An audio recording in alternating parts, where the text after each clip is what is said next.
que está disponível para nós, da gente se realinhar, da gente se enquadrar, da gente acertar aquilo que precisa, seja atitudes, mente, coração. E o Evangelho, a palavra do Senhor, não é qualquer coisa. A palavra de Deus é muito séria. A palavra de Deus, ela é a porta, não é? Que nos instrui, que nos leva mais perto do eterno através da meditação dela.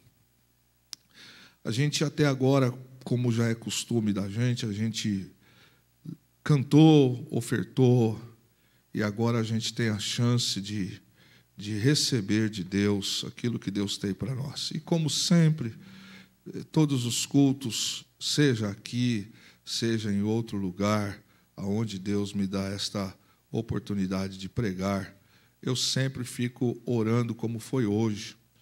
Você sabe aqueles dias em que você ora, e parece que a mensagem não vem. Você tem algo no coração, mas parece que não casa.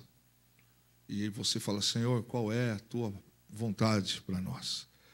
E eu precisei parar um pouco hoje à tarde e orar. Falar, Senhor, me ajuda para que eu não fale nada de mim mesmo. Porque eu não pretendo ir a lugar nenhum onde se fala do nome de Deus e ouvir coisas de homens, mas ouvir aquilo que Deus tem para nós. Quando a gente ouve Deus, a gente se dispõe a ouvir Deus, não fica nada igual. Nada. Deus muda as nossas vidas. Eu vinha para cá pensando, se quando eu prego vocês entendem? Vocês entendem, irmãos? Algum dia eu me fiz difícil na compreensão de vocês? Eu sempre procuro pensar nisso, e agora eu vinha para cá pensando no peso, da palavra, não desta noite, mas como um todo, porque não cabe para nós, não caberá a gente se esquivar de alguma coisa e dizer, eu não entendia, eu não sabia. E se tem uma coisa que a casa tem, é palavra, escola bíblica dominical, nós temos culto de ensino. E uma vez um professor disse isso, um pastor me disse isso no seminário. Ele falou, a gente precisa falar a linguagem do povo para que eles compreendam, entendam. Não adianta falar bonito, mas falar o que se compreenda. E eu pergunto para você de novo, o que tem sido pregado nessa casa tem chego ao teu coração com entendimento, querido? Amém? Que bom. Porque isso serve para nós como fiel da balança. Aquilo que a gente não pode dizer eu não sabia ou eu sabia, não é? É o fiel da balança que vai nos trazer aquele dia e dizer, isso aqui você sabia. Existem algumas pérolas excepcionais na Bíblia em que o Espírito Santo pega a gente alguns dias e nos faz pensar, repensar. E nesta madrugada que passou, o dia de sábado, pensando na palavra, mesmo depois que saímos daqui, e orando hoje à tarde, dizendo, Senhor, direciona. Eu fui conduzido pelo Espírito Santo para que a gente, primeiro, abrisse as nossas Bíblias no livro de Filipenses, capítulo 1, e eu quero ler a partir do verso 27, Filipenses, carta do apóstolo Paulo, esse apóstolo que nos deixa aqui uma referência de vida. Está preso, mas está cuidando da igreja.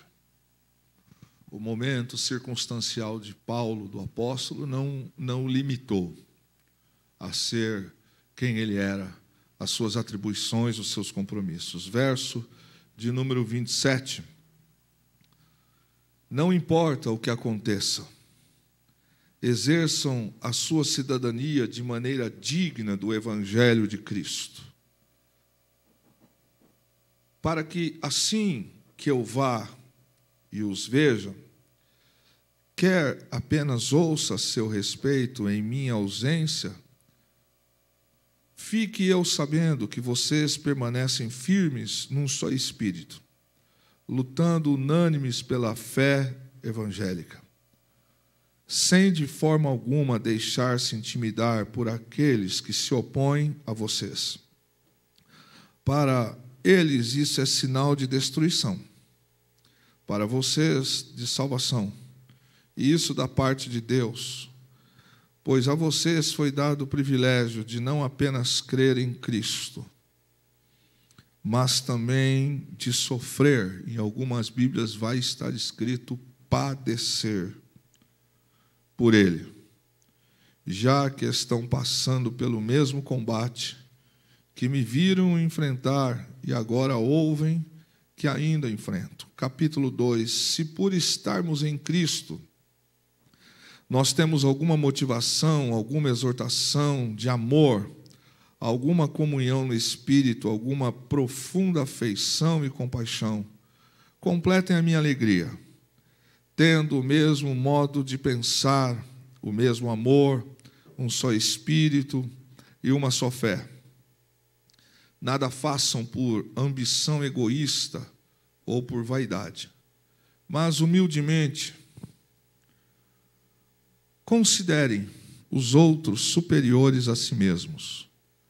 Cada um cuide não somente dos seus interesses, mas também dos interesses dos outros. Seja a atitude de vocês a mesma de Cristo Jesus, que, embora sendo Deus, não considerou ser igual a Deus. Era algo a que devia apegar-se, mas esvaziou-se a si mesmo, vindo a ser servo, tornando-se semelhante aos homens, e sendo encontrado em forma humana, humilhou-se a si mesmo, e foi obediente até a morte, e a morte de cruz. Por isso Deus o exaltou à mais alta posição, e lhe deu o nome que está acima de todo nome, para que ao nome de Jesus se dobre todo o joelho, nos céus, na terra e debaixo da terra, e toda língua confesse que Jesus Cristo é o Senhor, para a glória de Deus Pai. Amém?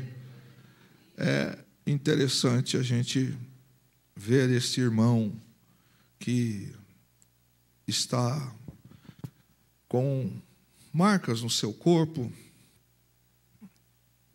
com cicatrizes.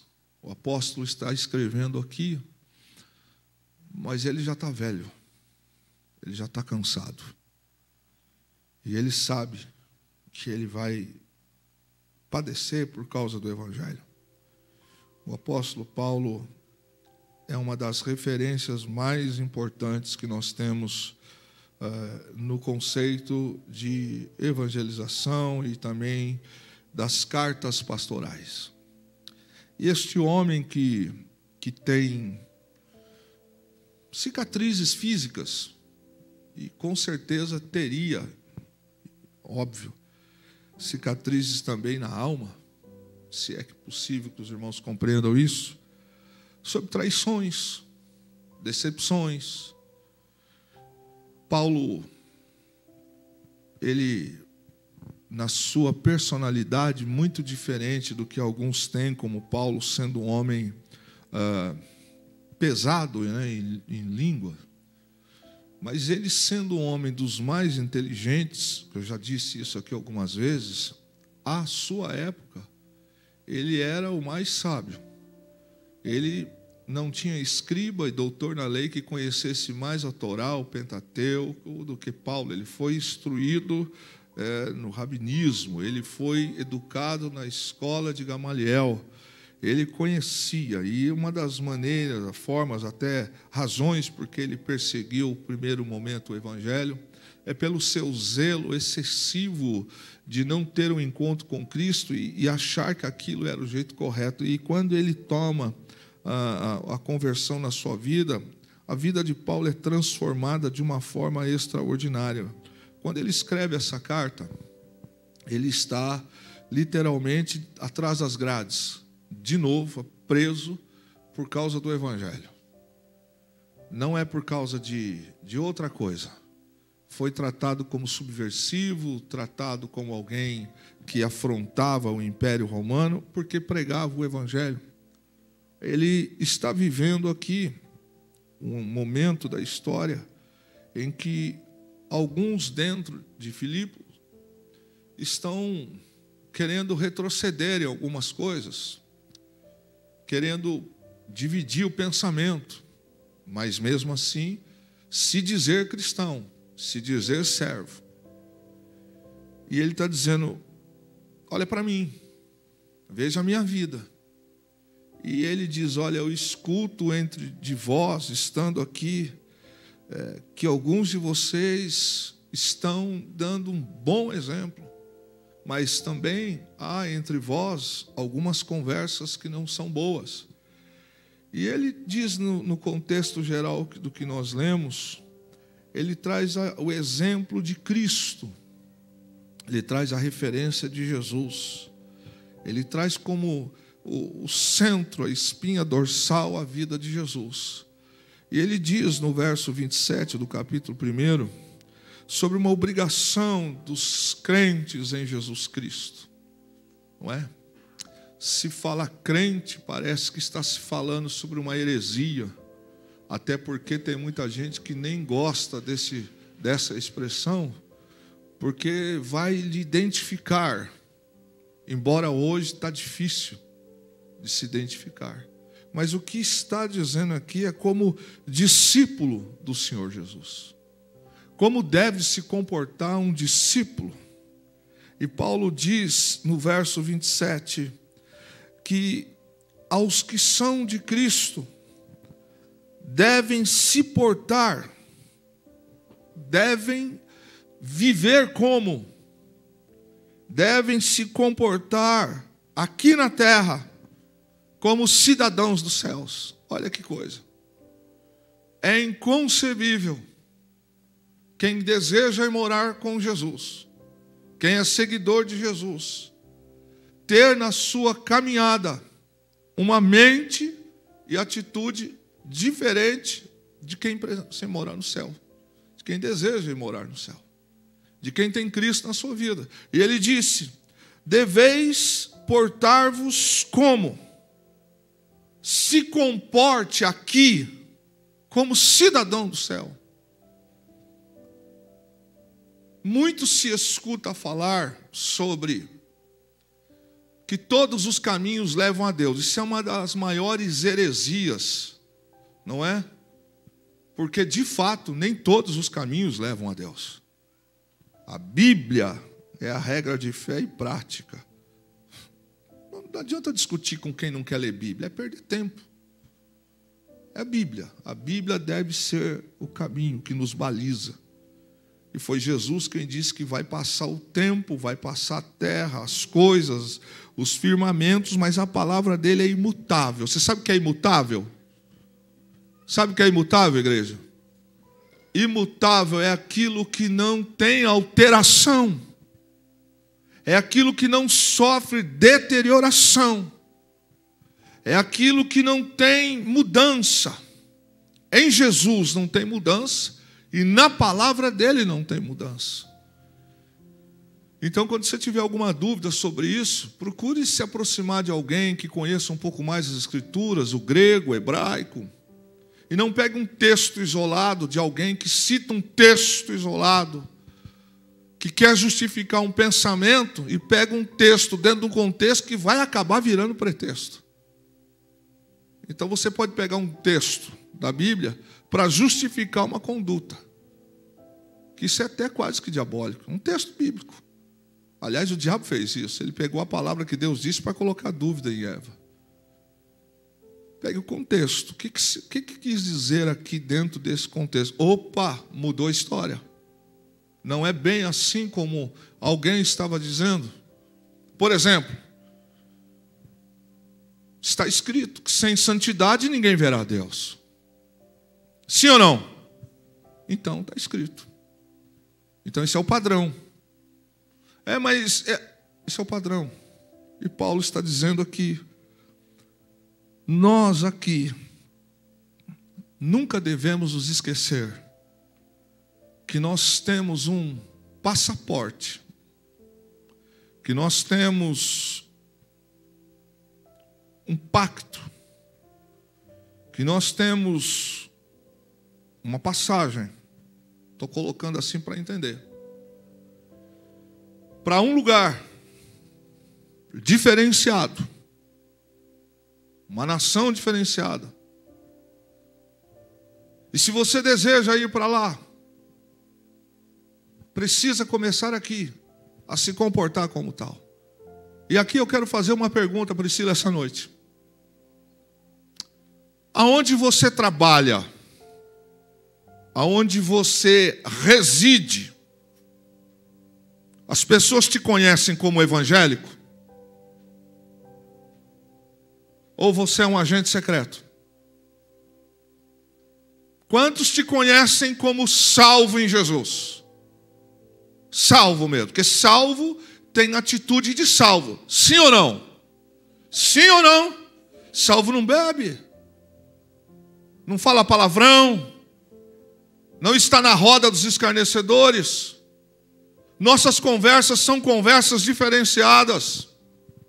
Nossas conversas não são conversas afogueadas para algumas coisas, mas são conversas que edificam. Ele mesmo escreve isso quando ele fala lá no capítulo 4, se não me falha a memória. E também ele vai dizendo, olha, a gente precisa pensar em algumas coisas.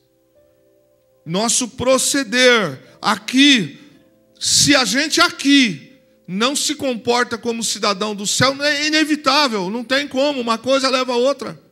Se aqui não há em mim um desenvolver, um comportar-se, e essa tradução no grego tem a ver quando se fala portar-vos como ter convivência.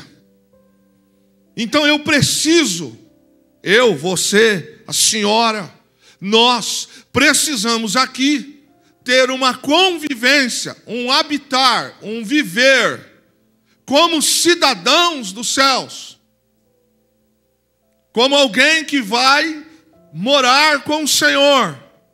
E se a Bíblia diz que sem santidade ninguém verá o Senhor, e se a Bíblia diz que a sua palavra é imutável, qualquer variação destas coisas é incompatível, inconcebível para quem se diz cidadão do céu.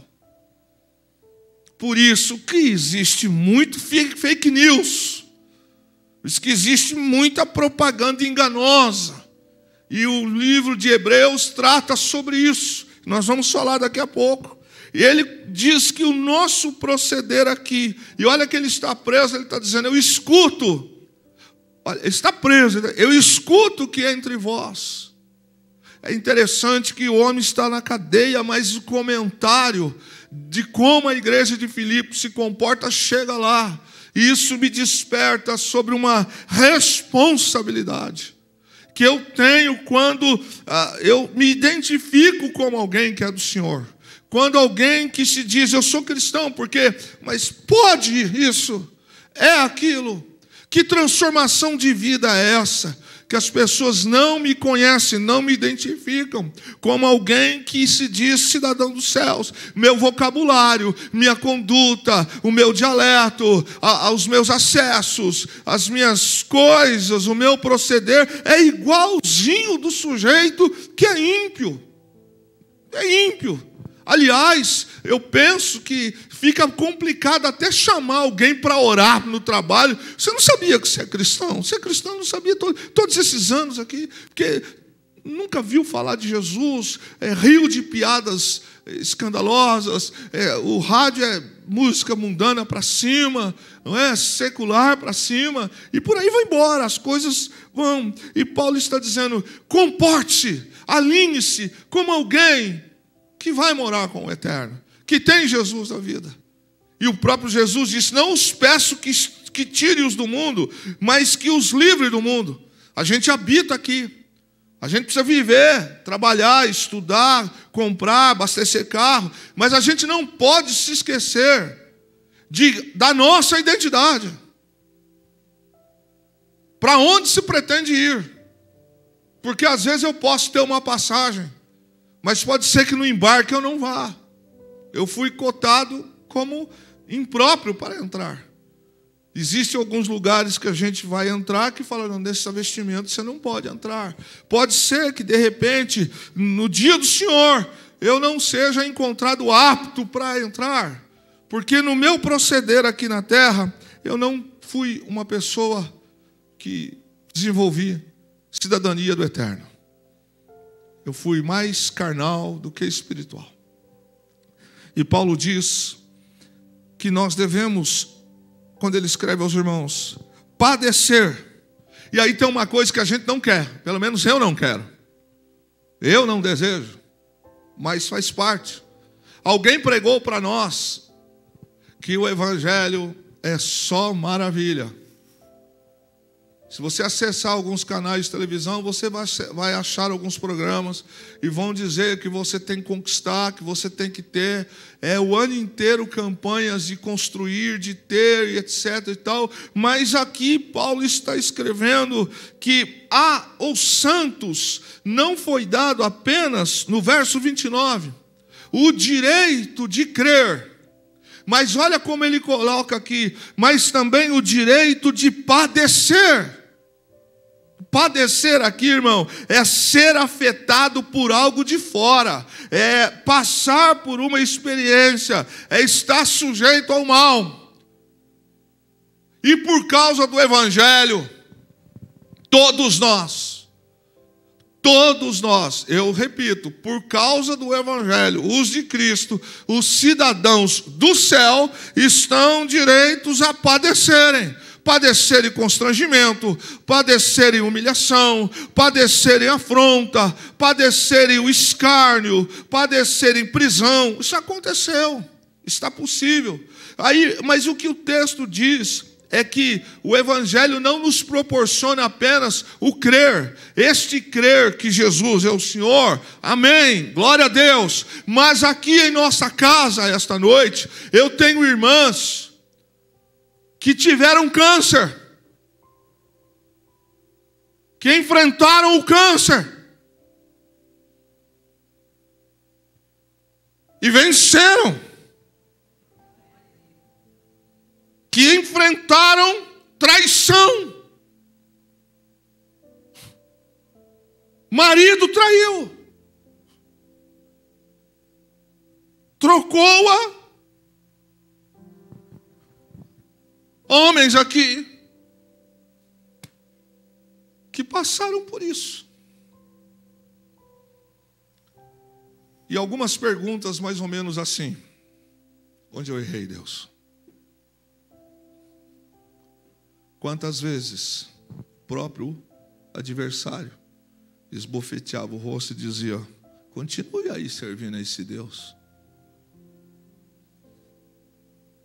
E quantas propostas você deve ter tido, eu tive, para chuta o balde logo, vem logo para o lado de cá.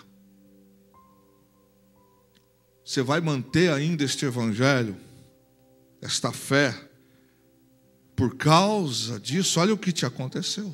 E Paulo diz que a nós nos foi dado o direito não apenas de crer, mas de padecer.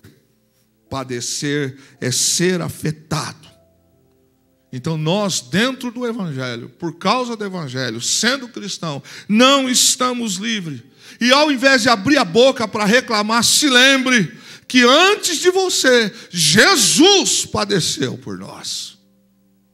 E que podendo ele usar da estratégia, do fato, da condição, melhor dizendo, fica mais explicado aqui, certo?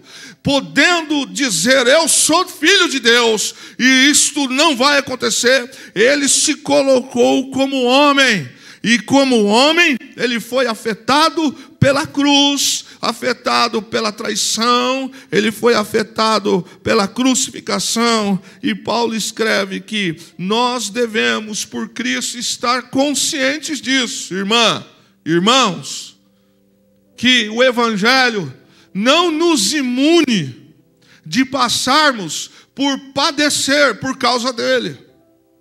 Não é como diz aí fora: traiu, traia também. Bateu, bata também. Cuspiu, cuspa também.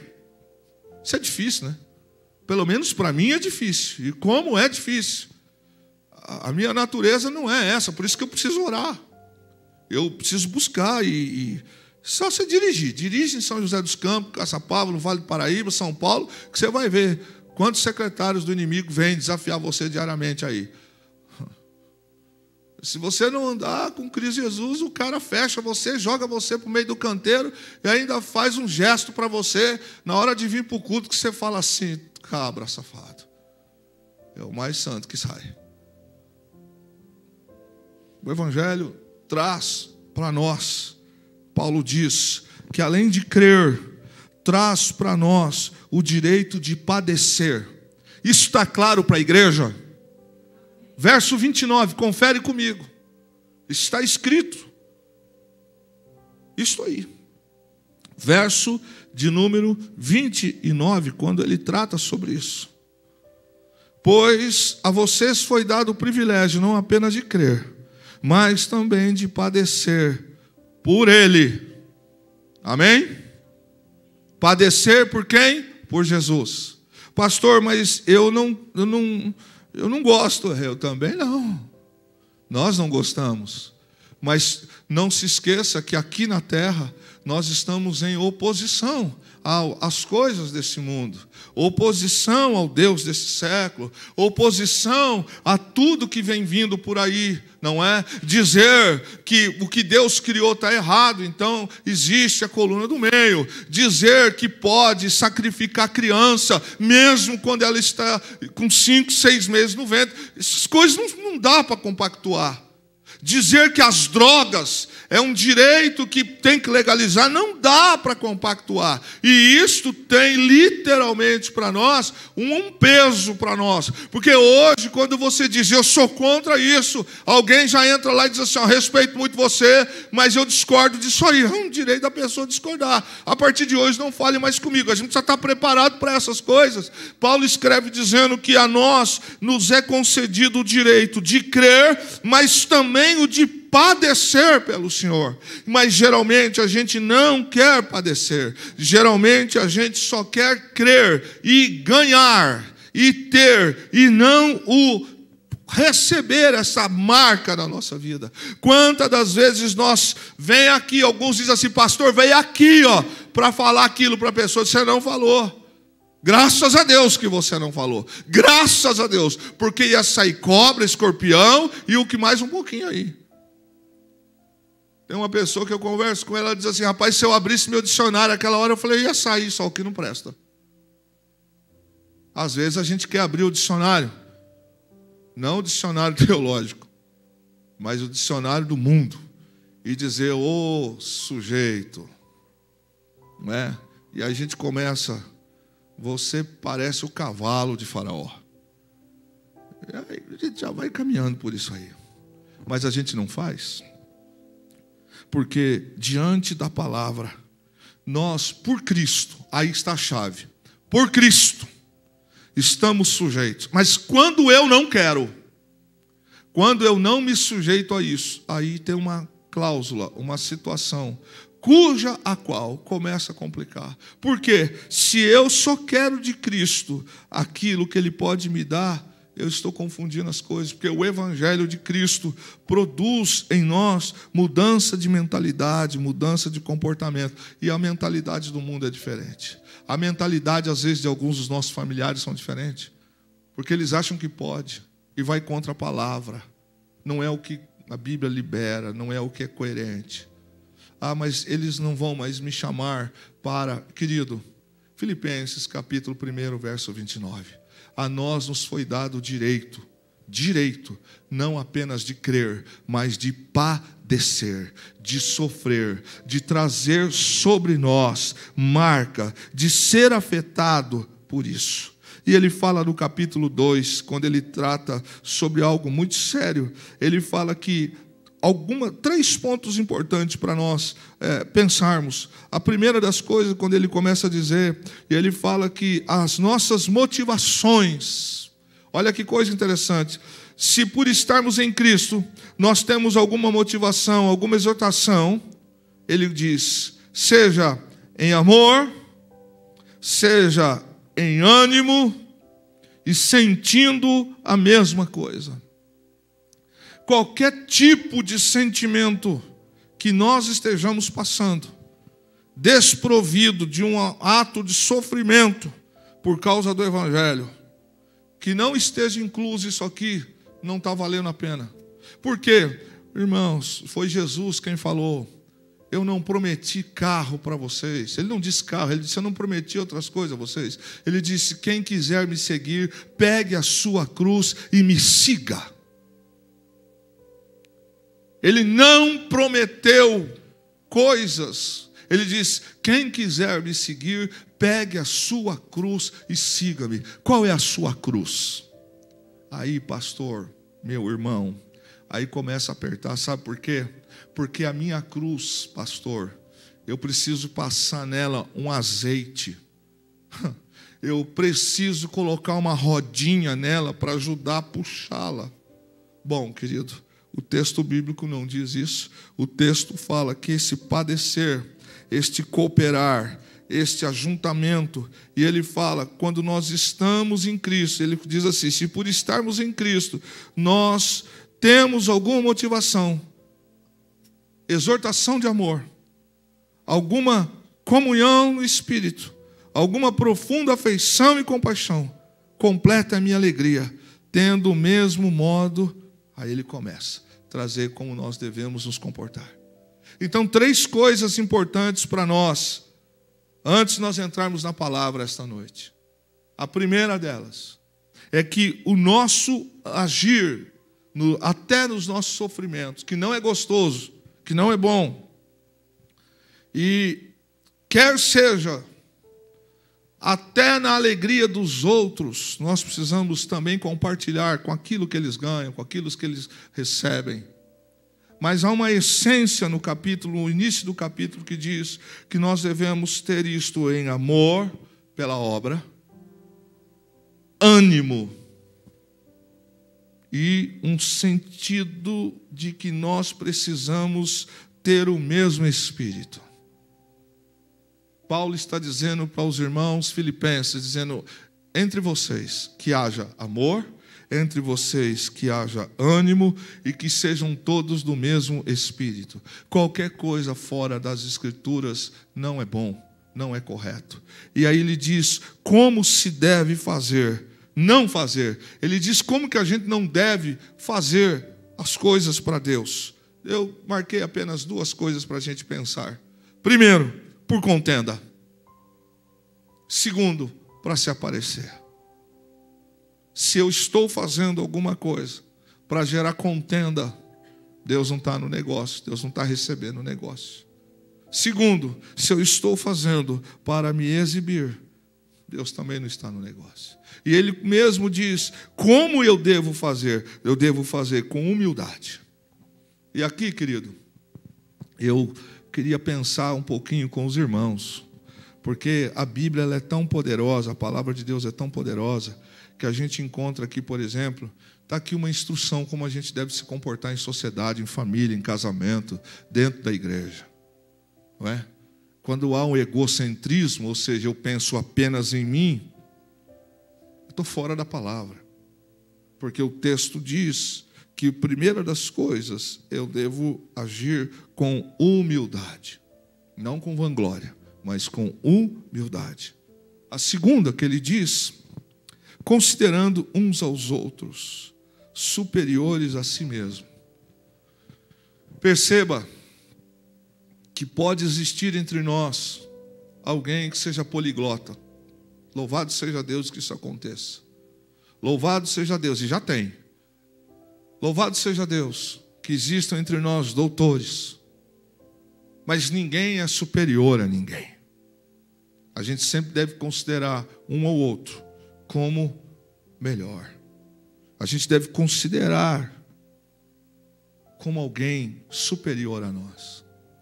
Então, Paulo está dizendo, considere uns aos outros superiores a si mesmo. Que coisa fantástica para a vida conjugal. Que coisa fantástica. Porque quando o marido diz, eu, já foi, perdeu, já era. Quando a esposa diz, mas sou eu, perdeu, já foi, já era. Quando o filho diz, mas eu, já foi, já, o efeito já queimou na largada. Como que nós nos comportamos nos relacionamentos? Considerando uns aos outros superiores a nós mesmos. Quando esse tipo de comportamento começa a existir entre nós, a dor da esposa é a minha dor. As necessidades da esposa são as minhas necessidades. As necessidades do marido, as minhas necessidades. As necessidades do filho, as minhas necessidades. E eu não estou dizendo aqui das coisas ilegais, estou dizendo naquilo que você entende que é correto. Considerando uns aos outros superiores a si mesmo. E Paulo vai pegar a gente, porque ele vai tratar aqui de uma figura que é o centro do cristianismo.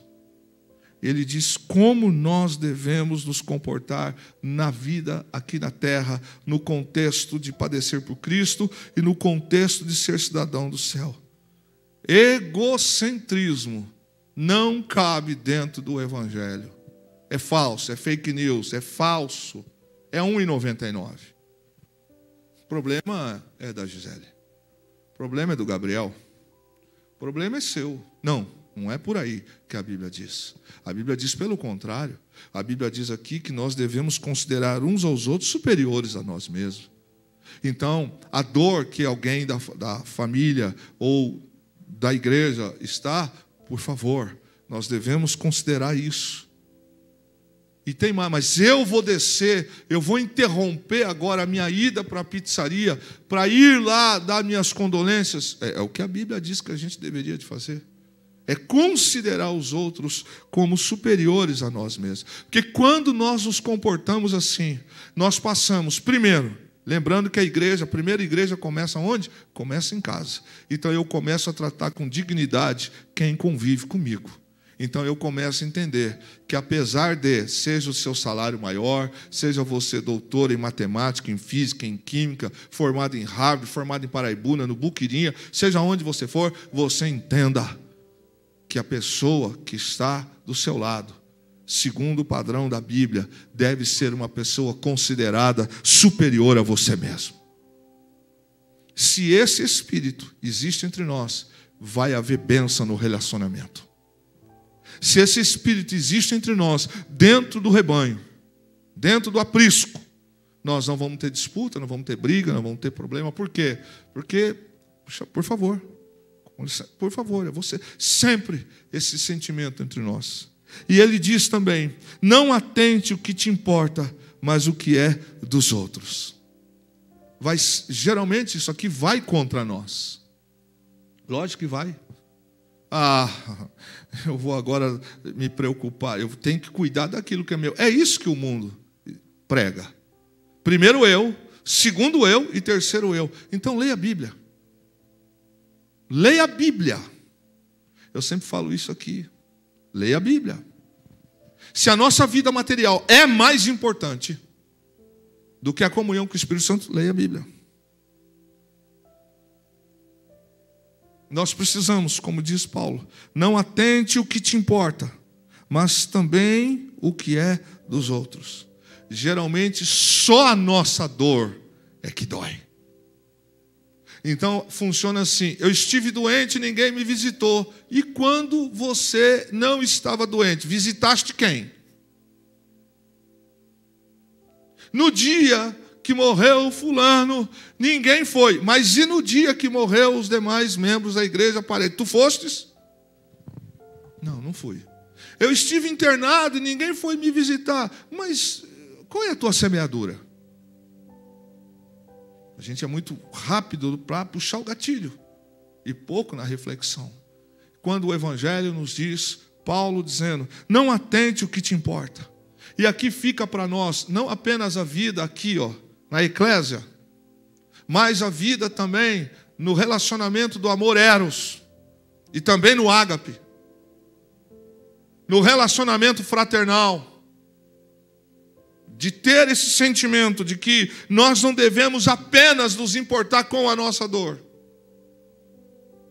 Há um princípio na Bíblia que o Senhor diz que é melhor abençoar do que ser abençoado. Então, quando nós fazemos aqui de nos importar com os outros e valorizar aqui o que Paulo está dizendo, a bênção vem sobre nós. E é interessante isso, Patrícia. Como Deus supre. Como Deus nos surpreende. Como Deus faz as coisas acontecerem. Se comporte como cidadão do céu e fique tranquilo que Deus vai te suprir, querido. Ele vai te amparar. Qual é o sentimento que deve estar em nós? O mesmo sentimento que houve em Cristo. E ele diz que sendo Deus, não usurpou ser igual a Deus. É isso que nos quebra. Porque o diabo gosta de ficar inventando coisas na boca de pessoas. Está aqui, na Bíblia, capítulo 2. O mesmo sentimento que houve em Cristo. Quer ver um sentimento que houve em Cristo? Aquela mulher apanhada em flagrante em adultério. Né? Quando a proposta era pegar Jesus, em duas respostas, qualquer uma das duas ia levar Jesus para uma situação ruim. E aí Jesus, quando ele escreve, quando ele se expressa dizendo, qual de vós não tem pecado que atire a primeira pedra? Ele, Jesus Cristo, ele se comportou com esta conduta. O que deve existir em nós? Você começa a perceber, irmão, que o evangelho habitual de alguns está muito distante do evangelho da Bíblia. Quando eu penso exclusivamente nos meus próprios interesses. O sentimento de Cristo Jesus é que, sendo Ele Deus, Ele não usurpou ser igual a Deus. Pelo contrário, Ele aniquilou, sendo Filho de Deus. O diabo tentou pegar Jesus e disse assim para Ele, se tu és o Cristo, lança-te. Se tu és o Cristo, mande que se transforme. E Ele em todo o tempo venceu o diabo pela palavra. Você quer vencer o diabo na sua vida? Quer vencer os problemas na sua vida? Quer vencer as crises na sua vida? Vença pela palavra. É na palavra. Às vezes vai doer um tempo, mas o Senhor Jesus é o que passa o bálsamo, é o que manda o refrigério. E o exemplo, quando Paulo diz aqui, ele fala, Cristo Jesus, sendo Deus, não usurpou. Irmãos, quando Judas está tomando ceia com Jesus, olhando para o rebanho essa noite, a começar de mim, que sou o mais terrível, qual seria a nossa reação de saber que o cara está sentado na nossa mesa, que já nos vendeu e está tomando ceia ao nosso lado? Dá para olhar para ele e dizer, aí amigão, sangue bom? Não dá. No mínimo, a gente olharia, olharia e falaria assim, tu é traíra safado, hein? Rapaz, eu estou aqui, você vai, esse aqui é seu, pode levar, toma. Jesus não fez isso, pelo contrário. Ele, sabendo de tudo isso, e quando Pilatos o interroga, por exemplo, e o questiona, ele não responde. E Pilatos diz assim, faça alguma coisa aqui para que a gente saiba. E Jesus se comporta como um que tem fé, servo. Segredo para nós: se comporte como Jesus. E aqui o texto diz que ele, tendo condição, não usurpou ser igual a Deus. Ele anulou esta condição e se colocou na condição de. Abra sua Bíblia em Hebreus capítulo 10. Vamos para Hebreus capítulo de número 10. E eu quero ler esse texto com você esta noite, do verso 19 em diante. E diz assim, Hebreus capítulo de número 10, que está se tratando aqui das leis levíticas, já para uma igreja que deveria estar com alimento sólido, para uma igreja que deveria de estar tendo um outro proceder. E aí o texto diz: portanto, irmãos, temos plena confiança para entrar no lugar santíssimo pelo sangue de Jesus, por um novo e vivo caminho que ele nos abriu, por meio do véu, isto é, do seu corpo. Temos, pois, um grande sacerdote sobre a casa de Deus. Sendo assim, aproximemo-nos de Deus com um coração sincero e com plena convicção de fé, tendo os corações aspergidos para nos purificar de uma consciência culpada, e tendo os nossos corpos lavados com água pura. Apeguemo-nos com firmeza à esperança que professamos, pois aquele que prometeu é fiel, graças a Deus.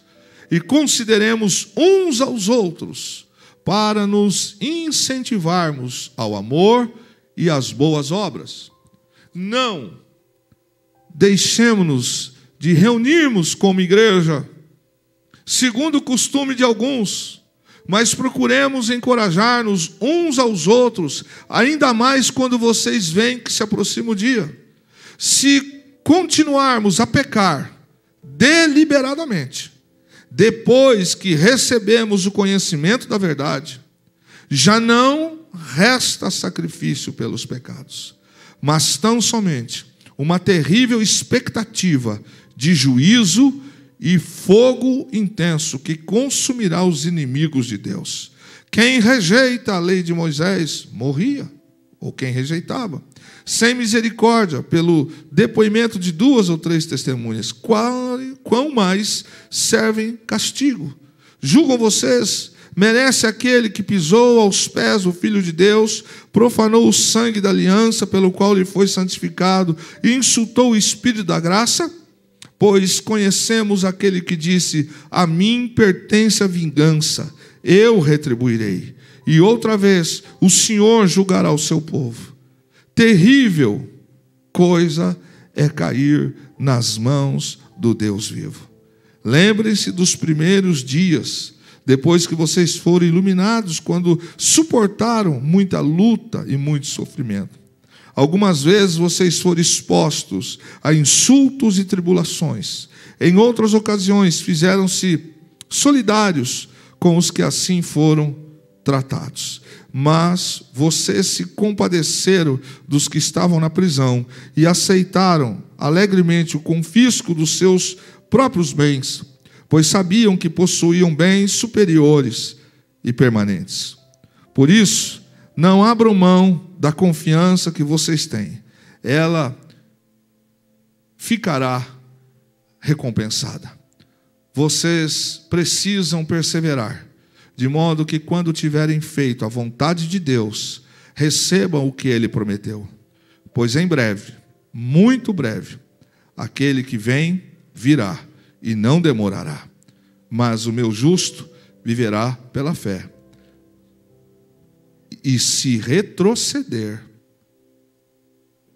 repete comigo, e se retroceder, não me agradarei dele.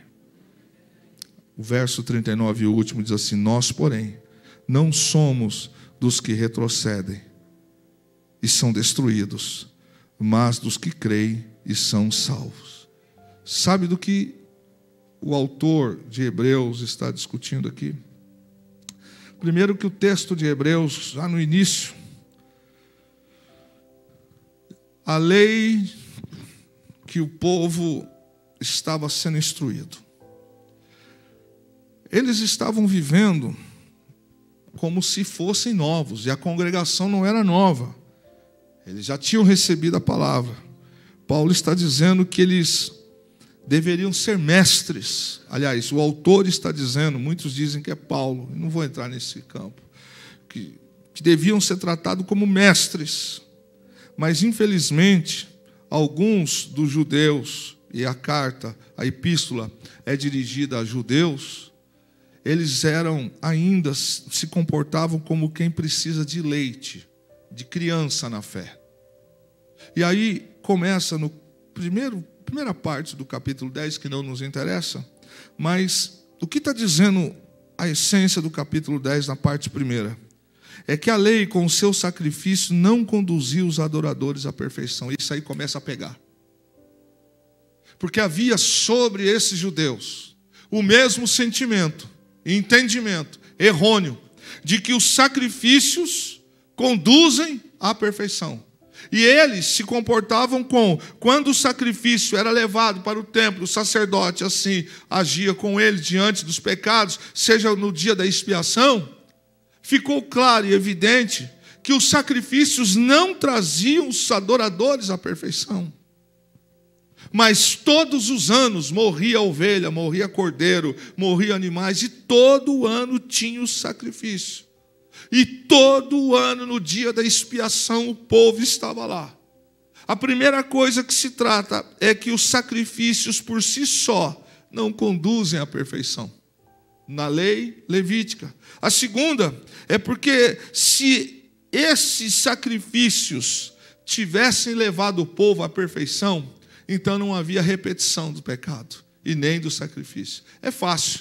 Se esse ano tem o dia da expiação e vai lá o dia do sacrifício, bom, estão perdoados os pecados, por que no ano seguinte, de novo, as mesmas pessoas estavam lá? Você percebe que existe uma cultura de eu peco hoje, peço perdão amanhã, peco hoje, peço perdão amanhã, peco hoje, peço perdão amanhã, e está tudo bem. E é nisso que a palavra diz que o Senhor Jesus se tornou o sacerdote sem culpa, sem pecado, e ao mesmo tempo o sacrifício. Porque os nossos irmãos do passado, eles ainda tinham dentro dessa cultura, que se o sacrifício era oferecido todos os anos pelos pecados, por que eles ainda não eram perfeitos? E isso eu fiquei pensando essa semana, quando nós olhamos, muitas das vezes, quando a gente faz como aqueles nossos irmãos, que quando compareciam perante o dia do sacrifício, aquilo não passava nada mais, nada menos do que um memorial de pecado. E a gente precisa destruir isso na nossa vida. Memorial de pecado. A gente precisa trazer na nossa vida memorial de salvação, memorial de mudança, memorial de libertação. Não ficar nos mesmos erros, nas mesmas falhas, nas mesmas coisas. E esse sacrifício repetido que eles faziam, nada os trazia de remorso. E aí o verso 10 de Hebreus traz isso que nós acabamos de ler, que Cristo Jesus quebra isso e traz uma mudança de paradigma, de comportamento. E a essência da mensagem essa noite, de tudo isso que nós estamos falando, presta atenção no que diz o texto do verso de número 36 em diante, quando se fala de paciência. Essa paciência que está falando no texto do grego significa espera com resistência. E aí, irmãos, a gente está um pouco distante disso, ou aliás, talvez eu esteja distante disso, porque eu oro, e eu quero que as coisas de Deus aconteçam até as 20h05. Afinal, faz 5 anos que eu estou orando, não aconteceu ainda, tomo eu as minhas decisões. O texto diz que essa espera, quando ele fala no verso 36, pois precisais de paciência, a fim de que, depois de houverdes feito a vontade de Deus, recebais o que foi prometido. Existe aqui a declaração de perseverança. Perseverança. É da gente continuar firme. independente de eu estar sendo marcado em meu corpo, independente desta momentânea tribulação, esta paciência que é uma forma duradoura, uma espera com resistência, não a espera de que a esposa não está do meu lado, eu aproveito e agora sento o aço. Não essa espera que eu estou orando há 1 ano, 2 anos, e não aconteceu, então estou cheio, vou fazer aquilo que dá. Isto não é o processo de conversão, não é a eficácia da conversão. O que o livro de Hebreus, a carta aos Hebreus está dizendo, é que nós precisamos desenvolver esta paciência, ou seja, esta resistência. Irmãos, nós não temos tudo o que queremos, mas cuidado que o diabo pode dar. Isso ele pode dar. E depois não dá para reclamar. Porque a paciência a gente não tem para esperar no Senhor. E muito menos se for na questão do nosso reino, no mundo horizontal. Então a minha fé vai até ali. Já que aqui não aconteceu, ajo eu.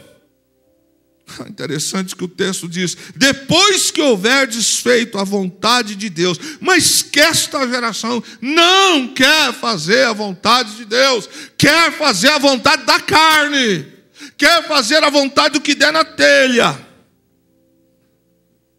Na verdade, quem não pode padecer por Jesus nunca será perseverante em Jesus, porque não é fácil. É questão de conversão. É questão de convicção. Lembre-se de Filipenses capítulo 1.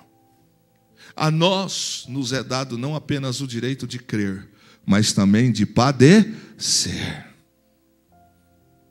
Eu vou trazer aqui um exemplo para você.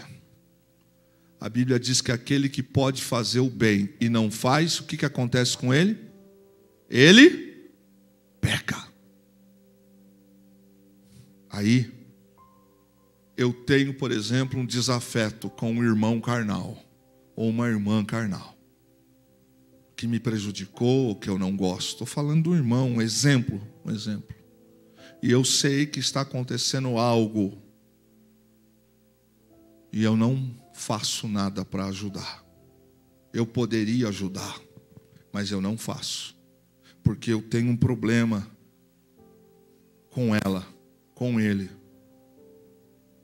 Interessante que a Bíblia diz que a mim não foi me dado o direito apenas de crer, mas de padecer. Deixa eu te dizer uma coisa, irmão. É duro engolir sapo, sim ou não? E lagoa.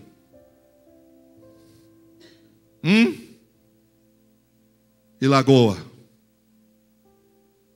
Olhar para quem é um baita de um traíra com você. E você ter que ajudar a trocar o pneu do carro.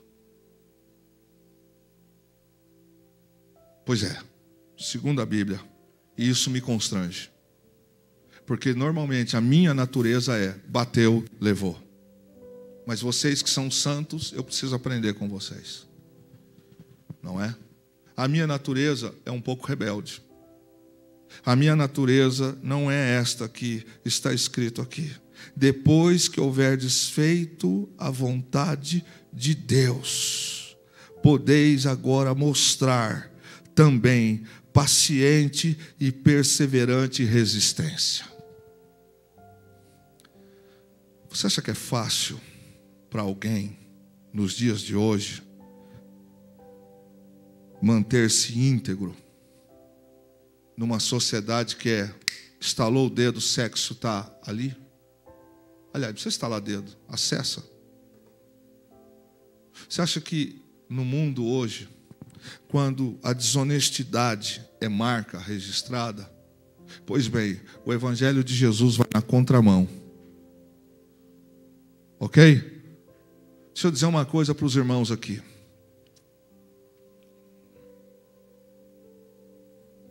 A gente doa sangue para socorrer as pessoas ou para pegar um dia de atestado?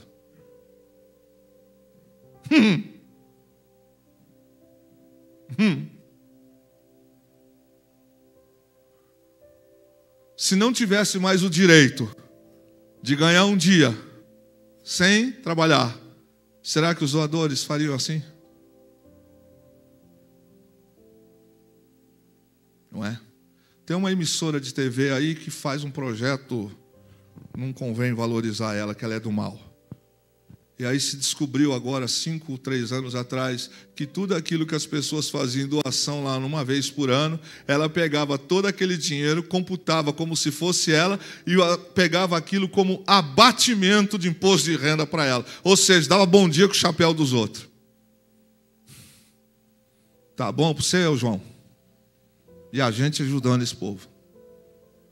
Na verdade, valeu o que a gente fez. O que o texto está dizendo para nós aqui é que esse evangelho perseverante de ir na contramão do mundo, irmão. Na contramão do mundo. Existem alguns hábitos no mundo que são incoerentes, estilo de vida. O evangelho é um estilo de vida. É fugir daquilo. Então existem coisas que o mundo faz e eu fico assim olhando de vez em quando, meu Deus do céu. Por exemplo, marcar, quando o tempo que fazia acompanhamento do RH de uma empresa que eu dava assessoria, eu chegava lá e cansei de pegar atestado médico adulterado de crente. Aliás, não era crente. Só para não dar ibope para o diabo, tinha de todas as religiões. Mas gente se dizendo santo, que estava assim, esteve em consulta das 10 às 12 horas. O sujeito ia lá e alterava e colocava das 10 às 16 horas. Mas que consulta é essa, cidadão? É o padrão do mundo, que nos força a ser assim. E o texto diz que depois da gente se comportar com uma paciência de resistência, seja resistente, irmão. Não é porque todo mundo faz o que a gente tem que fazer. Não é porque não deu certo o que eu quero até agora que eu vou chutar o pau da barraca. O evangelho, segundo a Bíblia, é uma paciência de resistência. As pessoas não esperam que Jesus voltará, mas Ele voltará. E Ele vai julgar a desobediência também. A nossa falta de resistência também. Que negócio é esse que tudo a gente cai, tudo a gente cai. Segundo a palavra do Senhor, nós precisamos nos comportar aqui como alguém que tem essa paciência de resistência. Por quê? Porque eu não faço parte dessa situação, faço parte dessa história. Porque a vida eterna e a felicidade que o Senhor Jesus tem para nós é superior às coisas terrenas. E aí, querido, para a gente fechar, verso 37, pois ainda um pouquinho de tempo, aquele que vem virá e não tardará. Agora eu queria entender uma coisa, não deveria de fazer essa pergunta agora para a igreja, porque ela é muito pessoal. Mas os que estão aqui essa noite, que são convertidos ao Senhor Jesus, quantos ainda têm isto como importante na sua vida, que Jesus voltará?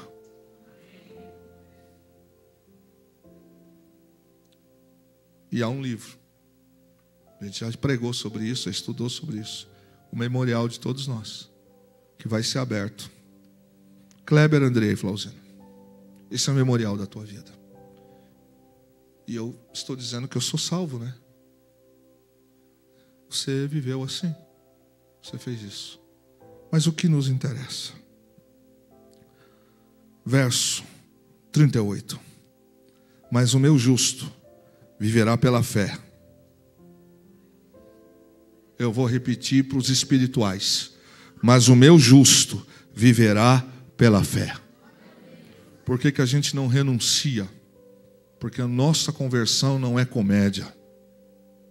Não é piada. Não é estimulada por dinheiro na carteira. Não é estimulada se tem saúde ou não tem saúde. Não é estimulado se tudo vai bem ou não vai bem. É uma fé. E não é fé de crer, é fé de padecer. Conheço mulheres e homens que mantiveram a sua vida íntegra. Conheço garotos, homens que ficaram órfãos e o crime não os engoliu. Conheço pessoas que tiveram propostas para ganhar um dinheiro, para levar 1 quilo de cocaína, apenas 1 quilômetro de distância. Não faço isso não. Faço isso não. Conheço pessoas que tiveram propostas para fazer um relatório falso, para dar origem a uma investigação. Não posso. Por quê? Porque isso é mentira. Não, mas não vai dar nada. Não posso, isso é mentira. Posso compactuar com isso. O justo viverá pela fé. Pela fé. E se ele retroceder, a minha alma não tem prazer nele. Vigiemos com as nossas decisões, com as nossas escolhas, com o nosso proceder. Porque se a gente retroceder, a Bíblia diz que o Senhor não tem prazer na nossa alma. E aí ele diz, mas nós que somos os que não retrocedem para a perdição, somos os que creem para a conservação da alma. E aí, meus amados irmãos, nós somos encorajados no final do texto, e termina a palavra, a viver como os nossos irmãos da fé do passado. É isso que diz o texto de Hebreus capítulo 10. A vivermos pela fé. Pela fé. Amém? Há um livro chamado Os Heróis da Fé.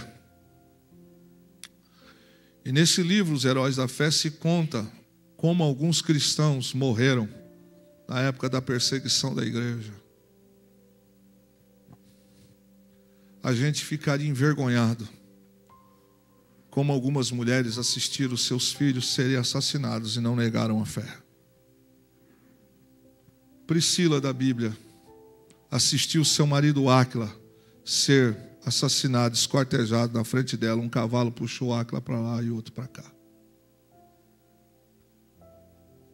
O Evangelho exige de nós resistência. O mundo está jogando pesado. Todas as coisas podem. Pode para quem não é crente. Vale para quem não é salvo. A minha paciência não é a paciência de tolerância. É a paciência de perseverança. Sabe qual é o maior desejo do diabo hoje, irmãos? É que os pastores desistam do pastoreio. E qual é a maneira que se faz isso? Desestimule-os. Jesus disse, eu firo os pastores e acerto as ovelhas. O maior desejo do diabo é que na igreja não tenha missões. Porque se não tiver missões, não tem missionário. Não tem missionário, não tem pregação do Evangelho. Então por isso que é desestimulado a abençoar, investir em missões. A este respeito, o texto diz que nós somos encorajados como os antigos a andar pela fé. Os antigos, como que o texto finda? Diz o seguinte, que muitos deles perderam os seus bens, tiveram os seus pertences aprisionados, retidos, além da vida, mas não negaram a fé. Está sendo aguardado para este mundo coisas do tipo: nosso vizinho Nicarágua, pastores foram presos de novo essa semana. Alguns padres também. Venezuela também. Perseguição está aqui no Chile. As pessoas estão achando que um determinado ato vai mudar a história. Não vai, querido.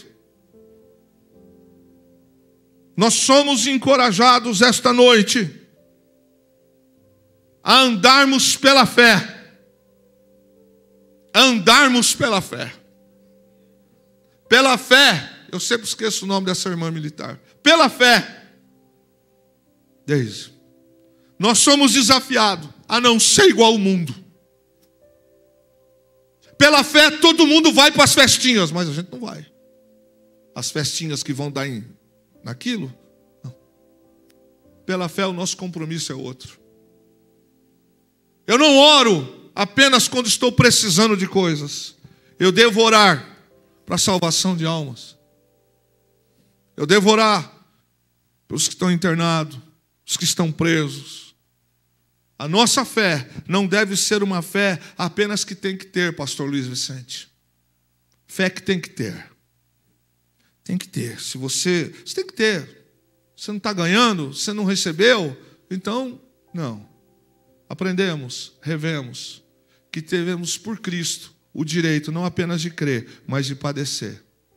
Você percebe que algumas coisas estão um pouco distantes, porque quando fala em padecer, fora as piadas que entre nós às vezes pode existir, não é? De repente alguém toma uma posição de ser mais constante, alguém fala assim, nossa, mas agora você virou santa, virou santo agora, vai à igreja todo dia? Não, não é isso, é que você não vem, é que você está longe, é que para você não importa a oração, é que para essa pessoa, ela quer apenas receber, pouco importa buscar. Então quando a gente sai do natural, muda as coisas. E às vezes a barreira começa a vir de dentro de casa. É uma perseverança de ter. Se eu tenho, tudo bem. O texto diz, como os antigos, que perderam os bens, que perderam a vida, mas não abandonaram a fé. Todas as vezes que eu leio isto, é emocionante.